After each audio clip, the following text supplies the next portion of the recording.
اس کے اچھے دنوں کی ایک بات اس کے کام آئی کہ اس نے شروع میں اپنی بیٹی کو قرآن پاک کی تعلیم دی تھی، جس کی وجہ سے اب اس کی بیٹی علاقے اور محلے کی چھوٹی بچیوں کو قرآن پاک پڑھاتی اور انہیں دین کی تربیت کرتی، اور اس سے اس حافظ قرآن لڑکی کو تھوڑا سا معاوضہ ملتا تھا، اور اس معاوضے سے اب ان کے گھر کا گزر بسر چل رہا تھا۔ خیر یوں ہی دن گزر رہے تھے، اور جب اس شرابی شخص کی آنکھیں کھلیں اور اسے معلوم ہوا کہ وہ سب لوگ فقط دولت کے دوست تھے اور اب مجھے چھوڑ کر چلے گئے ہیں اور میں نے اپنی زندگی تباہ اور برباد کر لی ہے، تو اس وقت تک بہت دیر ہو چکی تھی، یہ چاہ کر بھی اب اپنی بری عادتوں کو چھوڑ نہیں سکتا تھا۔ خیر اب اسے عقل آ گئی تھی، اب اس نے شراب پینا کم کر دیا تھا، جوا کھیلنا بھی بہت حد تک چھوڑ دیا تھا اور کوشش کر رہا تھا کہ یہ اپنے سارے گناہ چھوڑ دے، لیکن عادتیں اتنی جلدی ختم نہیں ہوتی۔ جب اس کی بیٹی اسے اپنے معاوضے کے پیسے دیتی جو اس کو بچیوں کو قرآن پاک پڑھانے کے عوض میں ملتے تھے، تو یہ اپنی عادت پوری کرنے کے لیے تھوڑی سی شراب پی لیتا، کبھی کبھار بیٹھ کر جوا بھی کھیل لیتا، اور جب اسے موقع ملتا تھا تو یہ زنا اور بدکاری بھی کرتا تھا۔ لیکن ہاں اب اس طرح کے مزے نہیں رہے تھے، اب نہ ہی اس طرح سے بدکاری اور زنا کرتا تھا جیسے پہلے کرتا تھا۔ ہر رات یہ ایک لڑکی کے ساتھ زنا پہلے کرتا تھا اور ہر رات شراب بھی پیتا تھا، اور پہلے تو ہر رات جوئے کی محفل بھی چلتی تھی،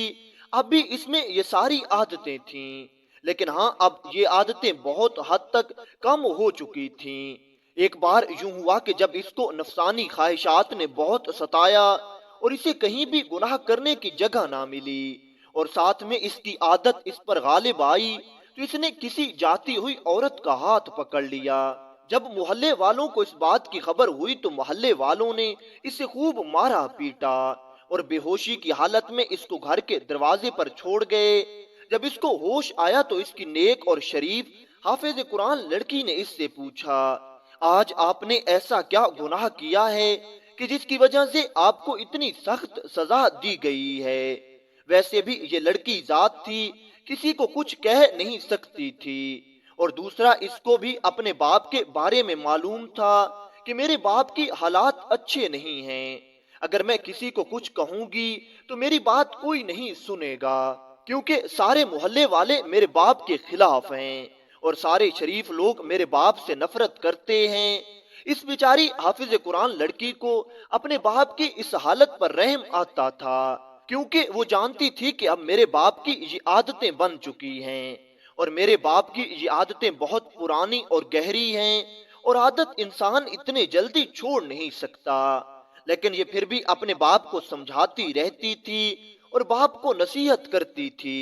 کہ آپ اللہ تعالیٰ سے دعا کریں، خود بھی اللہ تعالیٰ سے دعائیں کرتی تھی اور باپ سے بھی کہتی تھی کہ اللہ تعالیٰ سے معافی مانگیں، اللہ تعالیٰ جب آپ سے راضی ہوگا تو آپ کے حالات بہتر ہو جائیں گے، اور دولت کا کیا ہے، وہ تو ویسے بھی آنے جانے کی چیز ہے،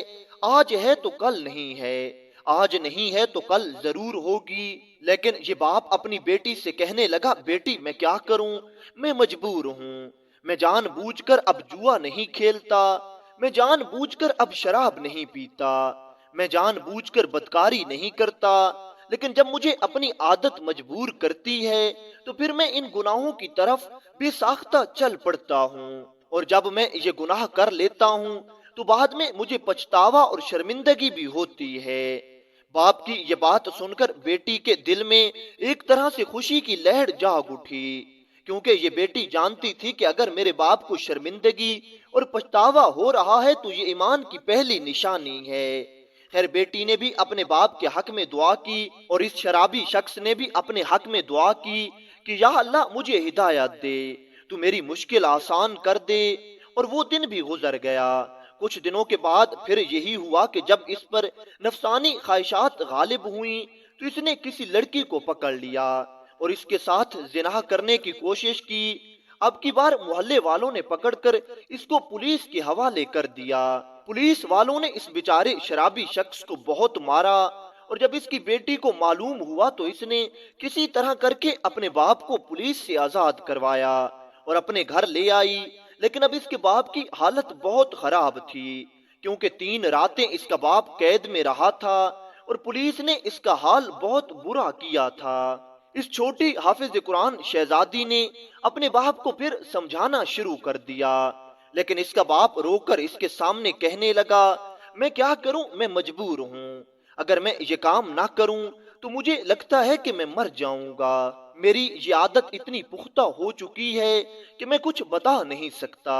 کہ میری حالت کیا ہو جاتی ہے۔ خیر وہ دن بھی گزر گیا اور رات ہوئی۔ ساری رات یہ نیک حافظ قرآن لڑکی اپنے باپ کے بارے میں سوچتی رہی۔ اس طرح اپنے باپ کو محلے والوں کے آگے یہ اکیلا نہیں چھوڑ سکتی تھی کہ جب محلے والے چاہیں اس کے باپ کو مار کر چلے جائیں اور اس کے باپ کو زخم آ جائیں اور پھر اس کا باپ اس کے سامنے رونے لگ جائے۔ صبح کے وقت اس نے ایک عجیب فیصلہ کیا اور اس نے اپنے باپ کو کہہ دیا، اب کی بار اگر آپ پر نفسانی خواہشات غالب آ جائیں تو آپ کسی اور کو کچھ بھی نہ کہنا اور سیدھے گھر آ جانا، آپ نے جو کچھ کرنا ہو میرے ساتھ کر لینا۔ باپ نے جب یہ سنا تو باپ بہت شرمندہ ہوا، لیکن دوسری طرف بیٹی نے پختہ عزم اور ارادہ دکھایا اور یہ کہنے لگی، میں کوئی مذاق نہیں کر رہی بلکہ یہ حقیقت ہے۔ پھر باپ نے منہ پھیر کر دوسری طرف جانا مناسب سمجھا اور یہ دوسری طرف چلا گیا اور بیٹی وضو کر کے اللہ کے حضور سجدے میں چلی گئی اور اللہ تعالیٰ سے رو رو کر دعائیں کرنے لگی کہ میں نے فقط اپنے باپ کی خاطر اتنی بری اور اتنی بڑی بات کہہ دی ہے۔ اے میرے مالک، اے میرے خالق، تو میری لاج رکھنا، اے میرے مالک تو میری حفاظت کرنا۔ اے میرے مالک مجھ سے اپنے باپ کے آنسو نہیں دیکھے جاتے، جب میرا باپ روتا ہوا گھر آتا ہے اور جب محلے والے میری آنکھوں کے سامنے میرے باپ کو مارتے ہیں تو مجھ سے یہ بات برداشت نہیں ہوتی، اس لیے میں نے تنگ آ کر اپنے باپ کو اتنی بڑی اور اتنی بری بات کہہ دی ہے، لیکن تو بہت اچھی طرح جانتا ہے، تو نیت سے واقف ہے، مجھے امید ہے، مجھے یقین ہے کہ تو میری مدد ضرور کرے گا۔ خیر کافی دیر تک یہ حافظ قرآن لڑکی اللہ تعالیٰ کے حضور روتی رہی اور دعائیں کرتی رہی۔ پھر وہ دن بھی گزر گیا اور اسی طرح دن گزرتے گئے۔ کہتے ہیں کہ کچھ دنوں کے بعد پھر اس شرابی شخص پر اس کی خواہشات غالب آ گئیں۔ اس وقت اس نے شراب بھی پی ہوئی تھی، اس لیے یہ اپنے ہوش و حواس میں نہیں تھا۔ یہ اب کسی ایسی لڑکی یا عورت کی تلاش میں تھا کہ یہ اپنی نفسانی خواہشات پوری کر لے، لیکن اسے کوئی بھی ایسی لڑکی یا ایسی عورت نہیں ملی کہ جس کو پکڑ کر یہ اپنی نفسانی خواہشات پوری کرے، اور ویسے بھی یہ کسی کو یوں ہی تنگ نہیں کر سکتا تھا کیونکہ اسے ابھی تک اپنے پرانے زخم یاد تھے، ابھی تک اس کے پرانے زخموں سے خون رس رہا تھا جو پچھلی بار پولیس نے اسے مار کر لگائے تھے۔ خیر یہ شرابی اپنی عادت سے مجبور تھا اور شراب کے نشے میں دھت تھا کہ اسی وقت اس کو اپنی بیٹی کی وہ بات یاد آ گئی کہ میری بیٹی نے مجھے یہ کہا تھا۔ بس یہ خوش ہو گیا اور اپنے گھر کی طرف بڑھ گیا۔ اب اس کی شرم و حیا مر چکی تھی کیونکہ اب یہ شراب کے نشے میں مدہوش تھا، اور جب ایک انسان شراب کے نشے میں ہوتا ہے تو اسے کچھ بھی سجھائی نہیں دیتا کہ وہ کیا کر رہا ہے۔ اس شرابی کے ساتھ بھی بالکل ایسا ہی ہو رہا تھا۔ یہ لڑکھڑاتا ہوا اپنے گھر کی طرف بڑھ رہا تھا۔ تھوڑی دیر بعد یہ اپنے گھر پہنچ گیا۔ پہنچ کر اس شرابی شخص نے شراب کے نشے میں اپنی بیٹی کو آواز دی اور پکار کر کہنے لگا، میری بیٹی ادھر آؤ۔ وہ بیچاری حافظ قرآن لڑکی اس وقت کمرے میں قرآن پاک کی تلاوت کر رہی تھی۔ اسے معلوم بھی نہیں تھا کہ میرا باپ کس نیت سے اور کس ارادے سے آج گھر میں داخل ہوا ہے۔ اس وقت اس حافظ قرآن اور نیک لڑکی کے پاس کچھ بچیاں قرآن پاک پڑھ رہی تھیں۔ اس حافظ قرآن نیک لڑکی نے جیسے ہی اپنے باپ کی آواز سنی تو فوراً اپنے کمرے سے باہر نکل آئی اور صحن میں آ کر دیکھا تو اس نے دیکھا کہ اس کا باپ لڑکھڑاتا ہوا اس کی طرف بڑھ رہا تھا اور ساتھ میں یہ کہہ رہا تھا کہ میری بیٹی، آج میں اپنی عادت سے مجبور ہو گیا ہوں اور آج میری نفسانی خواہشات مجھ پر غالب آ گئی ہیں۔ آج میں اپنی خواہش تم سے مٹاؤں گا، تم میری بات مانو اور جلدی سے میرے پاس آ جاؤ۔ اس حافظ قرآن نیک لڑکی نے جیسے ہی اپنے باپ کی یہ بات سنی تو اس کے پیروں کے نیچے سے زمین نکل گئی۔ اس کے تو وہم و گمان میں بھی یہ بات نہیں تھی، یہ تو کبھی سوچ بھی نہیں سکتی تھی۔ کیا ایسا بھی سچ ہو سکتا ہے؟ کیا یہ بھی زندگی رخ دکھائے گی؟ یہ لڑکی بیچاری سوچ رہی تھی کہ میں نے تو ویسے ہی اپنے باپ کی حالت پر ترس کھا کر اس وقت یہ بات کر دی تھی، لیکن مجھے معلوم نہیں تھا کہ میرا باپ اس حد تک اپنی عادت سے مجبور ہو جائے گا اور مجھے یہ دن بھی دیکھنا پڑے گا۔ خیر یہ لڑکی ابھی یہی سوچ رہی تھی کہ اس کا باپ اس کے قریب آ گیا اور اس نے اپنی بیٹی کو زبردستی زور سے پکڑ لیا۔ اب اس شرابی شخص پر ایک تو شراب کا نشہ سوار تھا، دوسرا اس پر نفسانی خواہشات غالب آ گئی تھیں، اور تیسرا شیطان اس کے دماغ پر مکمل طور پر قبضہ کر چکا تھا۔ اس لیے یہ اپنے ہوش و حواس میں نہیں تھا اور یہ اپنی بیٹی کے خلاف بری نیت ذہن میں رکھ کر اپنی بیٹی کا ہاتھ پکڑے ہوئے تھا۔ جیسے ہی اس شرابی اور کبابی باپ نے اپنی بیٹی کا ہاتھ پکڑا تو یہ حافظ قرآن اور نیک بیٹی اپنی ہوش بحال نہ رکھ سکی اور یہ ایک چیخ مار کے بے ہوش ہو کر زمین پر گر گئی۔ جیسے ہی اس کی چیخ کی آواز ان چھوٹی بچیوں نے سنی جو اندر قرآن پاک پڑھ رہی تھیں، وہ فوراً باہر آئیں۔ انہوں نے یہ سمجھا کہ شاید اس شخص نے ہماری استانی کو مارا ہے، اس لیے دور سے کھڑے ہو کر کسی چھوٹی لڑکی نے اس شرابی شخص کو ایک پتھر کا ٹکڑا مارا جو کہ سیدھا اس کے سر پر لگا۔ یہ تو پہلے بھی نیم ہوش میں تھا، اس کو پہلے بھی اپنے ہوش کہاں تھے، اس لیے یہ شرابی شخص پتھر کی تھوڑی سی چوٹ لگنے کی وجہ سے زمین پر گر گیا اور زمین پر گرتے ہی بے ہوش ہو گیا۔ اب یہ دونوں باپ بیٹی وہیں بے ہوش پڑے تھے۔ دوسری طرف ان چھوٹی بچیوں نے جب دونوں کو بے ہوش دیکھا تو وہ فوراً اپنے گھروں کو دوڑ گئیں۔ انہوں نے گھر جا کر اپنی ساری کہانی اپنے گھر والوں کو سنا دی۔ اگرچہ لوگ اس شرابی اور زانی شخص سے نفرت کرتے تھے، لیکن لوگوں کے دلوں میں آج بھی اس کی بیٹی کے لیے بہت عزت تھی۔ آخر وہ ایک حافظ قرآن لڑکی تھی اور ساتھ میں وہ ان بچیوں کو پڑھاتی بھی تھی، اس لیے لوگوں نے جب اس کی بے ہوشی کی خبر سنی تو سب لوگ بہت فکر مند ہوئے اور فوراً سے اس کے گھر کی طرف روانہ ہو گئے۔ جب سارے محلے والے اس کے گھر میں اکٹھے ہوئے اور اس گھر میں داخل ہوئے